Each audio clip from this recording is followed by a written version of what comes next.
J'espère que vous observez comme moi le silence radio des haut-parleurs de la transition aujourd'hui de la 5e République.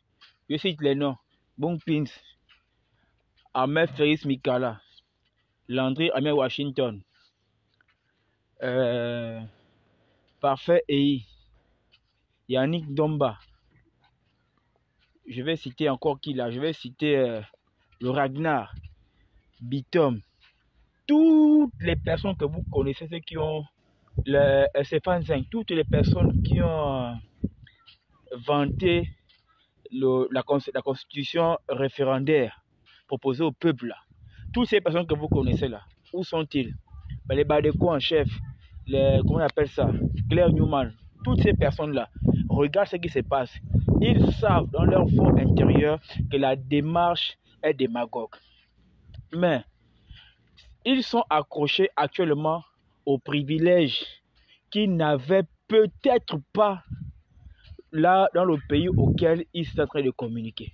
En réalité, les personnes qui devaient être prises en considération dans un premier temps, ce sont les locaux, tels que Alain Gauthier, je vais dire quoi, Firmin Olobian, Barack Obama, toutes ces personnes-là qui depuis ici ont fait face à la barbarie, Ali Bongo Ondimba et toutes ces personnes-là qui aujourd'hui se retrouvent encore dans le gouvernement de la 5e République.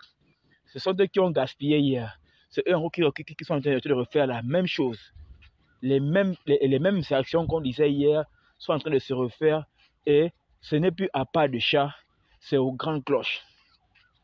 Et ces derniers-là qui pouvaient venir vanter que tout ira bien, ils sont les premiers à rester silencieux et même à justifier les mots qu'ils dénonçaient hier. Mais les gars, je tenais à vous faire savoir, c'est que votre silence là nous en dit trop. Un silence qui fait assez de bruit. Nous, on connaît qui vous êtes. Mais il y a un truc que vous ignorez, c'est que vous pensez que le fait que vous confinez votre parole là, dans votre bouche.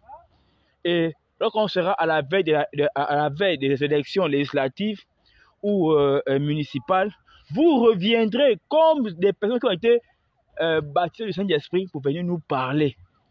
Et puis vous souhaitez qu'on puisse vous écouter, puisse vous comprendre et que nous puissions vous accepter avec tout ce que vous pouvez voir et dénoncer. N'est-ce pas?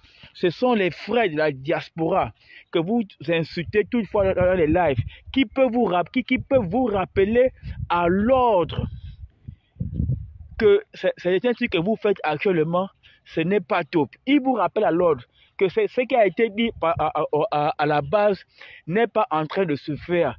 Vous avez sauté les marches pour aller toucher les points qu'il fallait dans un futur proche le faire, mais d'abord s'attaquer aux priorités. Vous êtes les premiers à les insulter, attaquer Tsiponel Souba, attaquer Franck La Vérité, Christian Rekoula et tous les autres. C'est vous qui avez fait passer ces personnes-là comme des ennemis de la République. Cependant, ce sont les personnes qui ont été presque rejetées, caricaturées, ou ce que vous avez traduit à la venue populaire au peuple du peuple gabonais, comme ceux-là qui sont le frein pour le développement du Gabon. Mais c'est à eux encore que les mêmes personnes vont pleurnicher dans les inbox pour dire on regrette, parler nos choses, parler. Oh, vous êtes là. Mais qu'est-ce que vous avez défendu à la base que vous ne pouvez pas dire aujourd'hui là? Voilà pourquoi hier, Jonas Mena a dit que tous les activistes qui ont couru rapidos en train de faire les cantiques et louanges au président de la transition à l'époque ont signé le pacte de non-agression. Ça veut dire que tu peux voir que même ton patron actuellement dans ton ministère auquel on t'a nommé en train de voler. Mais comme tu as signé le pacte de non-agression, tu ne peux pas diffuser ou faire une vidéo pour dénoncer.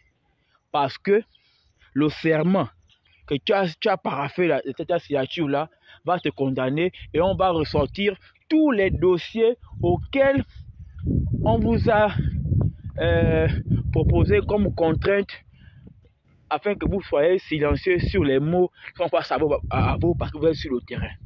Les faits sont là. Où êtes-vous? Vous pensez que vous allez revenir encore vous flatter ces Gabonais-là? Vous parlez du 28 qu'on doit venir au stade. Vous pensez que les gens sont mal logés? Même si vous repoussez ça, même 2 semaines plus tard, les Gabonais ne sont pas actuellement en état d'ivresse. Ils sortent de leur état comateux et ils sont en train de réfléchir.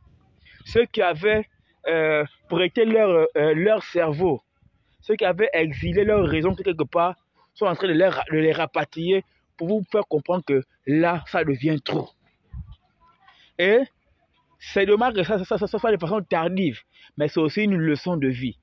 Mais il n'est pas trop tard. Vous savez, vous là, les boubous de la 5e République, ne vous inquiétez pas. Vous ne resterez pas là ad vitam aeternam. Il y a un temps pour toutes choses. Ce que vous avez commencé à semer par le silence, vous allez récolter lorsque ça sera trop.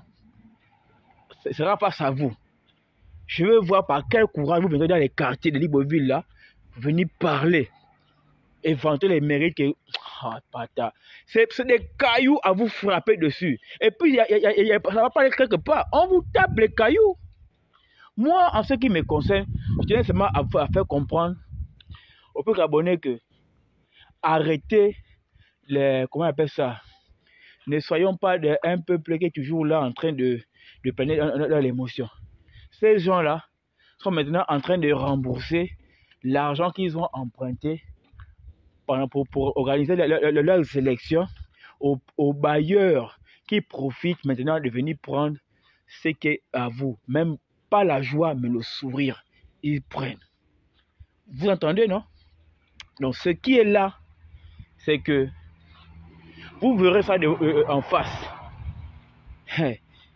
Vous verrez ça en face. Et là encore, ceux-là qui ont donné leur logement en instance des solutions pour ces gapis là, verront que c'est trop. Ils vont vous sortir. Parce que économiquement, on sera attaqué. Voilà, donc économiquement, on sera attaqué. Donc chacun va vivre selon ses moyens. Chacun va regarder dans son assiette, va regarder autour de sa barrière, mais pas chez le voisin. C'est bientôt. Donc, j'ai fini. C'est fini, oh.